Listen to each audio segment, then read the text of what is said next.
Сәлем достар! Бүгін 5 минутта жасалатын трайфлды жасауды ұсынамын.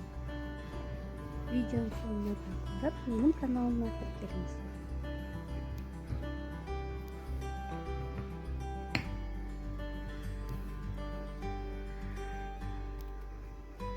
Ең бірінші кремін дайындап аламын. Ол үшін легеге творожный сырды қосып, сахарный пудра немесе қантты қосамын. Жақсылап миксерлейміз.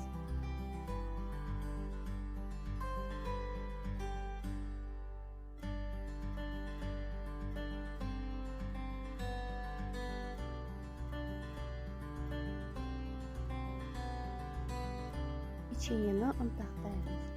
Печеньені блендерде ұнтақтап алуға болады. Маған оқтаумен жасаған ыңғайлы, сондықтан мен оқтаумен ұнтақтап аламын.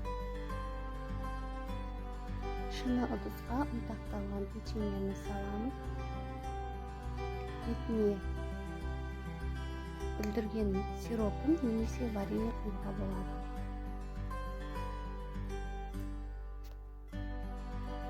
Крем саламыз. Жақсылап тегістелеміз. Үстіне печенье саламыз.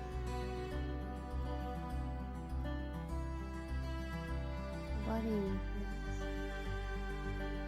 Крем саламыз.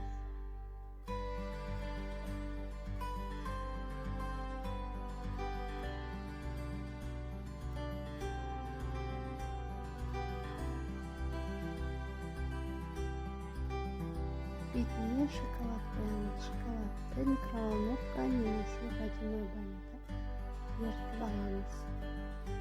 Шамалы сливке қосып жақсылап араластырып, трайфлдың бетіне қоямыз.